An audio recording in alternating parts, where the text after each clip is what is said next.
non seulement Dieu est puissant, mais il est aussi glorieux. Lorsque nous parlons de la puissance de Dieu, la plupart du temps, nous faisons allusion à une sorte de, vous savez, de déploiement d'énergie. Mais Dieu fait plus que déployer son énergie. Il manifeste sa gloire. Il y a quelques années, j'ai vécu une expérience incroyable dans cette île magnifique de Madagascar. Notre campagne devait se dérouler à la capitale, Antananarivo, mais le lundi matin, jour de mon arrivée, j'ai été accueilli par les membres du comité d'organisation de la campagne et ce comité était visiblement très abattu. Il venait de recevoir un message du gouvernement n'autorisant qu'une seule réunion au lieu des 4 qui m'avaient été initialement accordées. Cette décision relevait d'une confusion sur le plan administratif. En fait, nous allions tout droit vers une catastrophe. Pourquoi? Car des milliers de personnes allaient se présenter chaque soir devant les portes fermées du Colisée.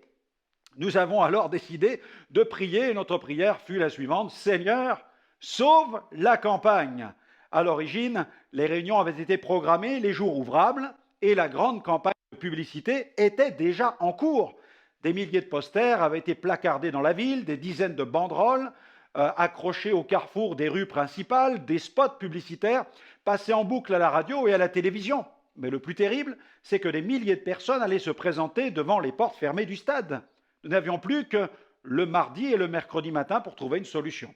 Et les habitants de la ville allaient venir dès 14 heures le mercredi. Il ne restait plus que la prière pour que Dieu fasse éclater sa gloire. Alors, nous avons prié et bien sûr, nous avons agi. Toutes les églises se sont mobilisées. Il n'y avait plus une seule minute à perdre. Avec un collègue pasteur, nous sommes allés à la rencontre des plus hautes autorités de la capitale, un sénateur, le chef de la police du pays, le commissaire, le vice-président de la cité et le préfet. Ces rencontres furent de véritables opportunités. Elles m'ont permis d'expliquer plus en détail le caractère de ma mission sur le plan international. Et avec l'aide de Dieu, j'ai pu convaincre les autorités quant à la riche bénédiction qu'apporte l'Évangile dans une ville. J'ai présenté l'Évangile de paix, l'Évangile d'espérance, l'Évangile d'amour. Un message pour la famille et un message pour la nation. Un message qui apporte l'harmonie et des valeurs morales dans le pays. Un message qui respecte aussi la dignité humaine.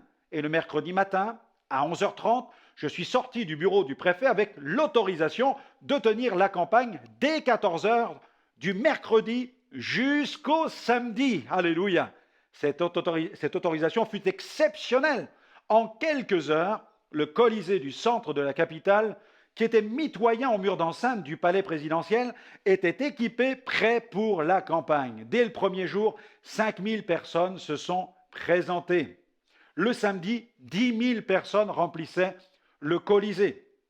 Et écoutez bien, plus de 600 décisions pour Christ ont été enregistrées sur les 4 jours. Ces 600 personnes ont accepté de laisser leur adresse et ont souhaité la visite d'un conseiller pour les aider dans leur premier pas avec le Seigneur Jésus. L'opération suivie a commencé immédiatement. Plus de 130 témoignages de guérison divine ont aussi été répertoriés. Faisons tout pour la gloire de Dieu. Vivons pour la gloire de Dieu. L'Éternel, mes amis, l'Éternel, c'est le Dieu de gloire. La Bible le dit. Psaume 19, verset 1er, c'est un psaume de David. Le texte nous dit « Les cieux racontent la gloire de Dieu et l'étendue manifeste l'œuvre de ses mains. » Psaume 24 aussi, verset 9 à 10, il est écrit « Tout dans son palais s'écrie gloire. » Tout dans son palais s'écrit gloire. Notre rapport avec la gloire est fondamental dans le service de Dieu. Beaucoup de ministères ont fait naufrage en s'appropriant la gloire qui aurait dû revenir à Dieu. Nous ne devons jamais oublier que Dieu est un Dieu jaloux et qu'il ne donnera jamais sa gloire à un homme. Une prophétie d'Ésaïe met d'ailleurs en évidence le bras puissant de Dieu qui a délivré son peuple du joug égyptien. Cette puissance a fait éclater la gloire de Dieu et son nom glorieux. Ésaïe parle du bras glorieux de Dieu car ce bras a manifesté bien plus que de la puissance. Il a surtout permis de faire éclater sa gloire. Dans Ésaïe 63, verset 12 à 16, le prophète déclare « Qui dirigea la droite de Moïse par son bras glorieux? Qui fendit les eaux devant eux pour se faire un nom éternel? Qui les dirigea à travers les flots comme un coursier dans le désert sans qu'il bronche, comme la bête qui descend dans la vallée? l'Esprit de l'Éternel les a menés au repos. C'est ainsi que tu as conduit ton peuple pour te faire un nom glorieux. Regarde du ciel et vois, de ta demeure sainte et glorieuse, où sont ton zèle et ta puissance, le frémissement de tes entrailles et tes compassions ne se font plus sentir envers moi. Tu es cependant notre Père, car Abraham ne nous connaît pas et Israël ignore qui nous sommes. C'est toi, Éternel, qui es notre Père, qui, dès l'éternité, t'appelle notre Sauveur. Alléluia! Il est notre Sauveur et il est glorieux. Dans le livre de l'Exode, il est écrit au chapitre 15, verset 11, « Qui est comme toi parmi les dieux, ô Éternel? Qui est comme toi magnifique en sainteté, digne de louange, opérant des prodiges? » À Dieu soit la gloire. Même si nous servons le Dieu Tout-Puissant, nous ne devons jamais oublier que nous sommes tout d'abord les serviteurs d'un Dieu qui est glorieux. Aspirez-vous à plus de puissance? Voulez-vous expérimenter la puissance de Dieu dans votre service ou dans votre ministère? Alors, connaissez l'Éternel, le Dieu de gloire. Cherchez à le glorifier par votre vie et faites connaître sa gloire parmi les nations.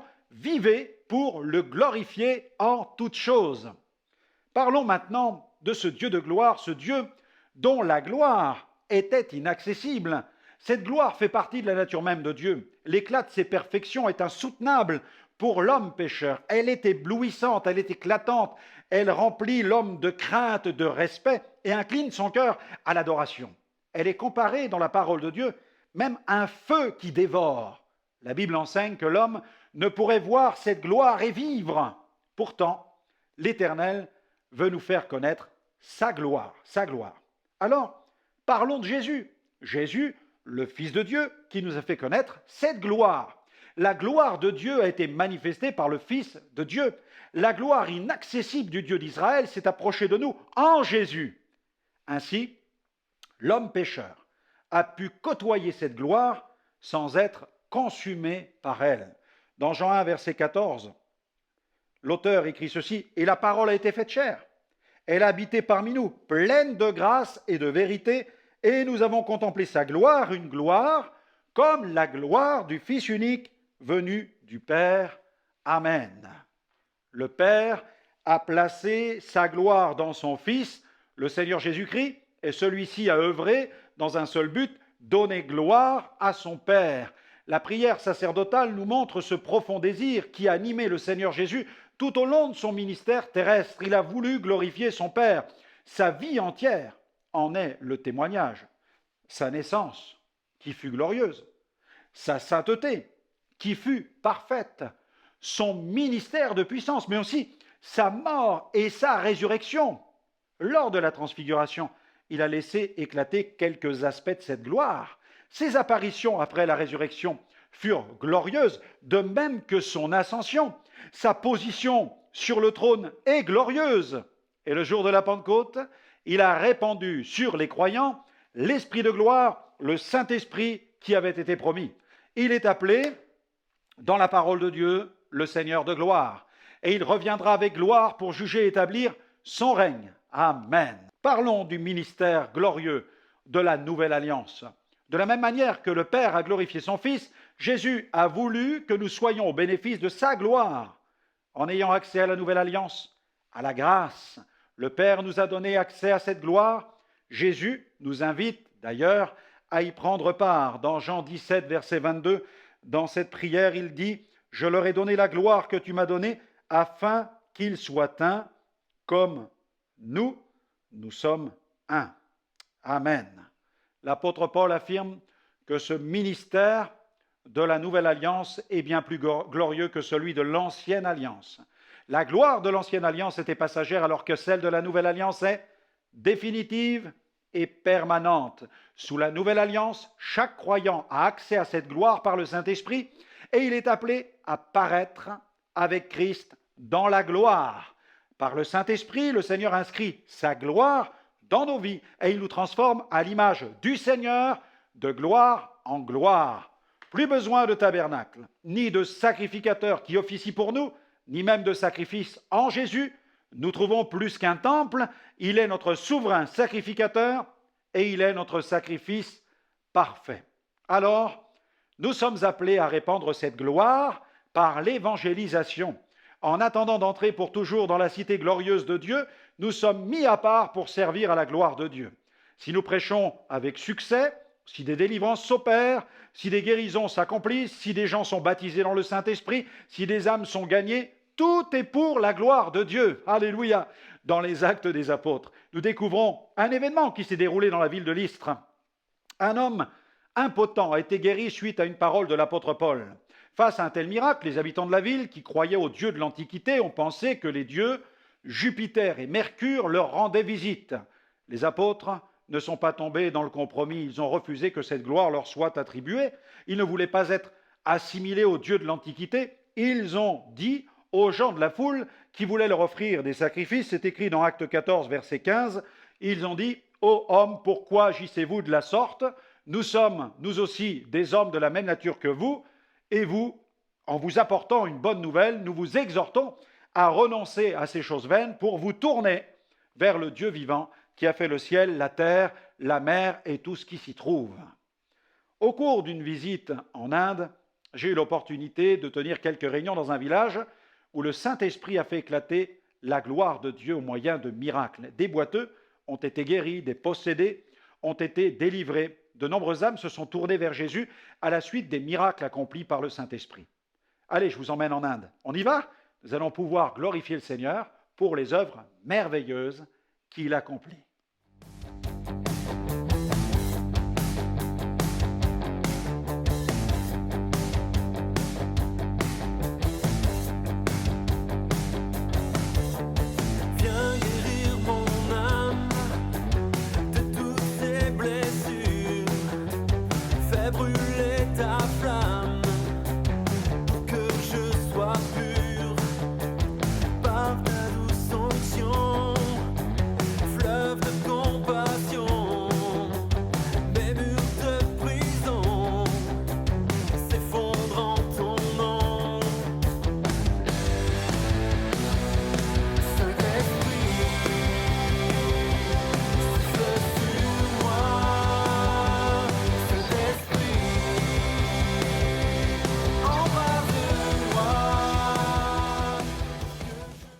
Que Dieu soit loué.